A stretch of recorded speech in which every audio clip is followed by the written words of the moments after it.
नमस्कार। आज हम एक कह सकते हैं बहुत ही अनोखे सोर्स की बात करने वाले हैं। एक ऐसा सोर्स जो कल्पना करता है महात्मा गांधी और उनके हत्यारे नाथूराम गोडसे के बीच एक बहस की, वो भी उनके निधन के बाद। और मजेदार बात यह है कि यह बहस हास्य से भरी हुई है।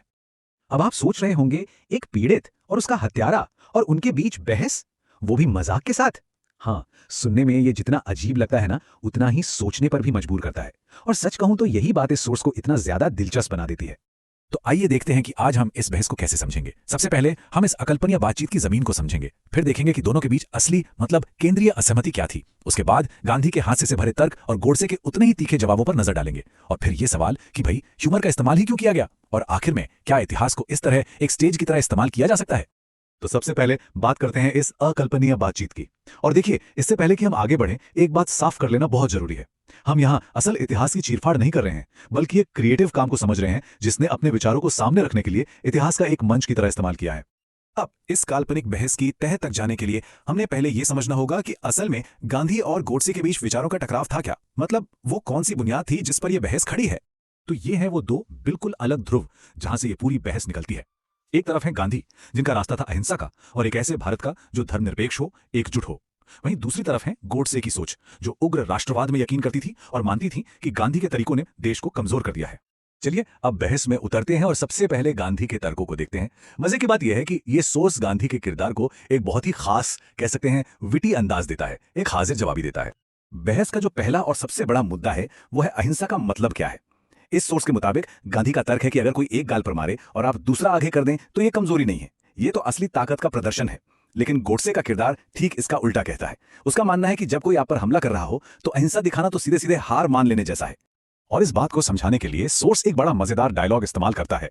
गांधी का किरदार कहता है, मेरे प्यारे नाथूराम, एक बार सहने में उसे करने से कहीं ज्यादा मसल पावर लगती है। कभी जिम में ट्राई किया है क्या। अब देखिए कितनी चतुराई से ह्यूमर का इस्तेमाल किया गया एक बहुत ही गहरी फिलोसॉफिकल बात कहने के लिए। अच्छा, तो ये तो हुई गांधी की बात। अब जरा सिक्के का दूसरा पहलू भी देख लेते हैं। सोर्स में गोडसे के किरदार को भी एक बहुत ही तीखी इंटेलेक्चुअल धार दी गई है। गांधी के उस जिम वाले मजाक का जवाब गोडसे का किरदार कुछ इस तरह देता है, बापू जब आप मसल्स बना रहे थे तब एक राष्ट्र टूट रहा था। कुछ चीजों के लिए सर्जन के चाकू की जरूरत होती है, योगा मैट की नहीं। कितना शार्प और सार्कास्टिक जवाब है ना। ये एक लाइन ही दोनों के बीच की विचारधारा की खाई को बिल्कुल साफ कर देती है। बहस का दूसरा बड़ा मुद्दा है भारत का बंटवारा, यानी पार्टीशन।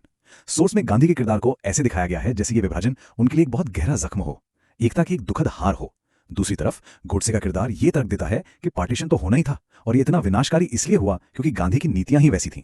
और गांधी के इस दर्द को दिखाने के लिए सोर्स एक बहुत ही खूबसूरत मेटाफर का इस्तेमाल करता है। गांधी का किरदार कहता है, मैंने एक राष्ट्र को धागे से सिलने की कोशिश की और उन्होंने कैंची चला दी। असल त्रासदी फटे हुए कपड़े की नहीं है, त्रासदी तो यह है कि हम सब बुनना ही भूल गए। और इस इमोशनल बात पर गोडसे का जवाब उतना ही तीखा है। वो कहता है, कैंची तो आपने ही उनके हाथ में दी थी बापू, और फिर आपने ही उन्हें सिखाया कि कैंची लेकर दौड़ना एक नैतिक जीत होती है। मतलब आप देख सकते हैं कि सोर्स ने दोनों तरफ से तर्कों को बहुत मजबूती से रखा है, एक इंटेलेक्चुअल लड़ाई की तरह। तो अभी तक हमने देखा कि बहस में क्या हो रहा है, पर अब एक बड़ा सवाल उठता है, क्यों। मतलब इतने गंभीर, इतने दर्दनाक विषय को बताने के लिए लेखक ने हास्य यानी ह्यूमर का रास्ता ही क्यों चुना। दरअसल यहाँ ह्यूमर का इस्तेमाल कई मकसद पूरे कर रहा है। एक तो ये इतने तनाव भरे और दर्दनाक टॉपिक को थोड़ा कह सकते हैं सहने लायक बनाता है। दूसरा, ये मुश्किल राजनीतिक आइडियोलॉजी को आम लोगों के लिए आसान बना देता है। ये एक तरह का पॉलिटिकल सटायर भी है। और शायद सबसे जरूरी, ये हमें इन ऐतिहासिक किरदारों को सिर्फ मूर्ति की तरह पूजने के बजाय उनके विचारों को समझने का मौका देता है। ये हमारी बनी बनाई सोच को चैलेंज करता है। और यहीं पर सटायर यानी व्यंग्य का कॉन्सेप्ट समझना जरूरी हो जाता है। सटायर क्या है। ये ह्यूमर, मजाक या किसी बात को बढ़ा चढ़ाकर कहने का एक तरीका है जिससे समाज या राजनीति की किसी बेवकूफी या कमी पर चोट की जा सके। और ये सोर्स असल में ठीक यही कर रहा है। तो चलिए अब इस पूरी बातचीत को एक बड़े नजरिए से देखते हैं। जब कोई आर्टिस्ट या लेखक इतिहास को एक मंच की तरह इस्तेमाल करता है तो इसके क्या मायने हैं, इसके क्या नतीजे हो सकते हैं।